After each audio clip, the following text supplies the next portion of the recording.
الحمد لله رب العالمين وبه أستعين وأشهد أن لا إله إلا الله وحده لا شريك له وأشهد أن محمدا عبده ورسوله أما بعد قال شيخ الإسلام محمد بن عبد الوهاب رحمه الله فإذا قيل لك بما عرفت ربك فقل بآياته ومخلوقاته۔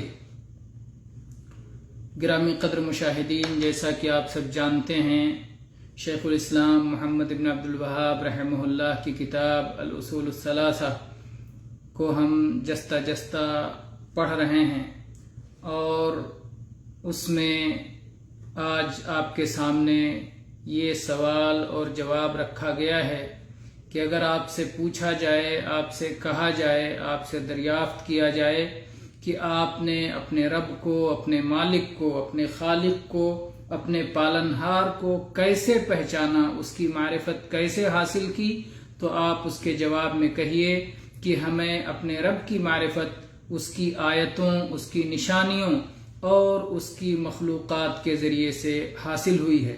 شیخ الاسلام محمد بن عبد الوہاب رحمہ اللہ کا طریقہ یہ ہے کہ کوئی بات دلیل کے بغیر نہیں کہتے۔ جب بھی کوئی بات کہتے ہیں تو اس کی دلیل پیش کرتے ہیں، اس کی دلیل عقلی بھی پیش کرتے ہیں اور سمعی بھی پیش کرتے ہیں۔ وحی کی دلیل دلیل سمعی کہلاتی ہے اور عقل کی دلیل دلیل عقلی کہلاتی ہے۔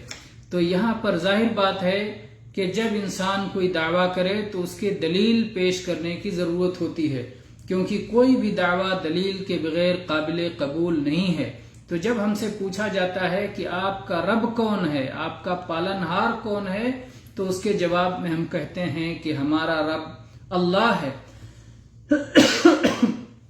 وہی اللہ جس نے ہم کو، نہ صرف ہم کو بلکہ پوری مخلوقات کو، پوری تمام عالم کو اپنی نعمتوں کے ذریعے سے جو پال رہا ہے، جو ان کی پرورش کر رہا ہے، تو جو سارے عالم کا رب ہے، جو سارے عالم کا مالک ہے، وہی میرا بھی رب ہے۔ تو جب ہم نے یہ کہا تو پھر سوال آیا کہ اس کی دلیل کیا ہے، کیا دلیل ہے اس کی؟ تو اس کے جواب میں یہ کہا جائے گا کہ دلیل اس کی آیتیں ہیں، اللہ کی آیتیں، اللہ کی نشانیاں اور اللہ کی مخلوق اس کا دلیل ہے۔ آیت کہتے ہیں نشانی اور علامت کو۔ کوئی چیز کسی بات کی علامت ہوتی ہے، جیسے آپ جب دھواں دیکھتے ہیں تو کہتے ہیں کہ یہ دھواں علامت ہے نیچے موجود آگ کی، تو وہ علامت ہے۔ اور اسی طرح سے ہوا سرسراتی ہے یا درخت کے پتے ہل رہے ہوتے ہیں، درخت کی شاخیں ہل رہی ہوتی ہیں، تو آپ کہتے ہیں کہ ہوا چل رہی ہے، یہ ہوا کی موجودگی کی علامت ہے۔ اسی طرح سے ایک انسان جب حرکت کرتا ہے، بولتا ہے، ہنستا ہے، بات چیت کرتا ہے، تو کہتے ہیں یہ زندہ ہے، یہ اس کی زندگی کی علامت ہے، اس کے اندر روح موجود ہے، اس جسم کے اندر روح کی موجودگی کی یہ علامت ہے۔ آیت، اسی کو آیت یا علامت یا نشانی کہتے ہیں۔ تو اللہ تعالیٰ کو ہم نے اس کی آیتوں، اس کی نشانیوں سے پہچانا۔ اس پوری کائنات میں اس کی نشانیاں بکھری پڑی ہیں۔ آپ دیکھ رہے ہیں کہ اس کائنات میں کتنی ایسی چیزیں ہیں جو کہ نہیں تھیں، اللہ نے انہیں وجود بخشا۔ یہ ہمیشہ سے ایسا نہیں ہے کہ یہ ہمیشہ سے ہیں، ہمیشہ رہیں گی، بلکہ اللہ نے انہیں وجود بخشا ہے، انہیں پیدا فرمایا ہے۔ اور کچھ چیزیں تو باقاعدہ ختم ہوتی رہتی ہیں، دوبارہ پیدا ہوتی ہیں، ختم ہوتی ہیں پھر پیدا ہوتی ہیں، جیسے پودے ہیں، درخت ہیں، بچے پیدا ہوتے ہیں، انسان پیدا ہوتے ہیں اور وفات پاتے ہیں۔ بہت ساری چیزیں اس کائنات میں ختم ہوتی ہیں، گھاس سوکھ جاتی ہے، پھر دوبارہ اللہ بارش برساتا ہے، پھر وہ ہری بھری ہو جاتی ہے، سبزے لہلہانے لگتے ہیں۔ تو یہ ساری چیزوں کا خالق کون ہے؟ کون ہے جو انہیں پیدا کرتا ہے؟ کیا یہ خود اپنے آپ سے پیدا ہو رہی ہیں؟ قطعاً نہیں۔ یہ چیزیں اپنے آپ کو، کوئی چیز اپنے آپ کو کیسے پیدا کر سکتی ہے؟ جب وہ خود کچھ نہیں ہے تو اپنے آپ کو کیسے پیدا کرے گی؟ اور کسی نے اس چیز کا دعویٰ بھی نہیں کیا، اور نہ ہی کوئی ایسا دعویٰ کر سکتا ہے۔ یہ دعویٰ کیسے کر سکتا ہے کہ یہ پودا خود اپنے آپ کو، پودا نے خود بخود اپنے آپ کو پیدا کیا؟ اس سے زیادہ احمقانہ دعویٰ، اس سے زیادہ جو ہے جہالت کا دعویٰ اور کوئی ہو نہیں سکتا ہے۔ تو ان سب کا جو پیدا کرنے والا ہے وہی اللہ ہے۔ اللہ تعالیٰ نے قرآن پاک میں سورہ طور کی آیت نمبر 35 اور 36 میں ارشاد فرمایا، ام خلقوا من غیر شیء ام هم الخالقون ام خلقوا السماوات والارض بل لا یوقنون۔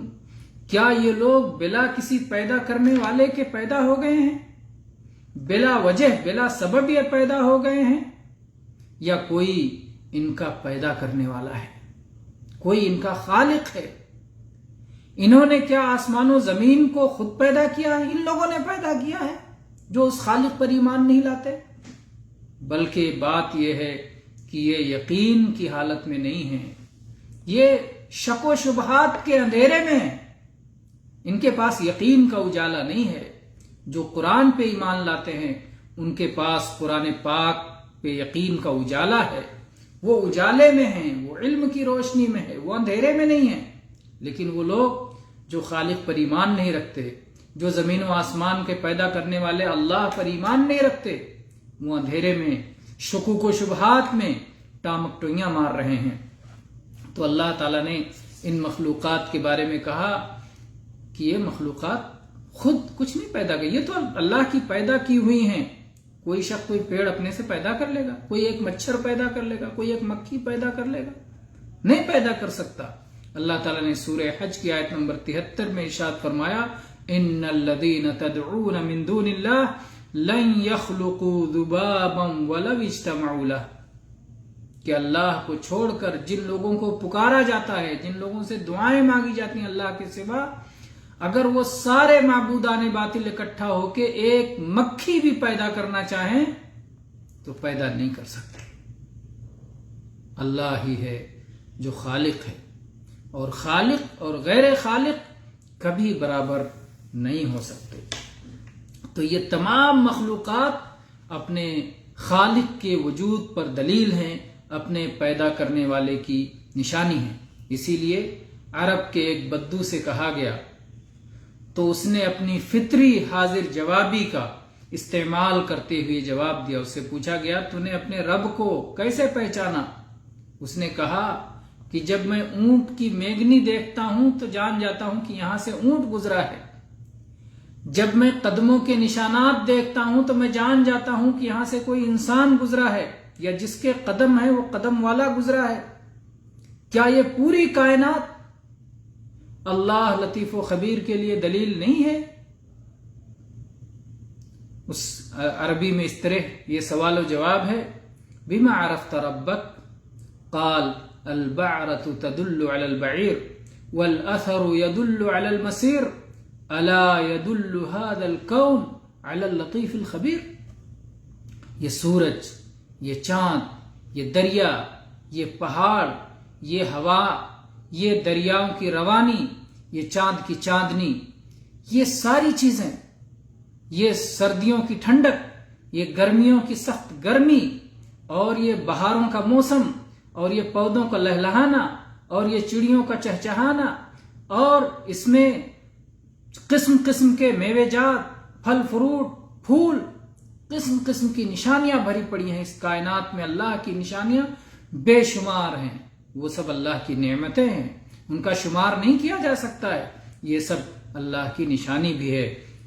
جب ہم کوئی بھی نشانی دیکھتے ہیں تو بے اختیار پکار اٹھتے ہیں کہ اس کا پیدا کرنے والا کس قدر عظیم قدرت والا اور کس قدر عظیم خبردار اور علم والا اور باریک بین ہے۔ تو اللطیف الخبیر پر یہ ساری چیزیں نشانیاں ہیں۔ کچھ اور نشانیوں پر انشاءاللہ ہم اگلے دروس میں بات کریں گے۔ وآخر دعوانا ان الحمد للہ رب العالمین۔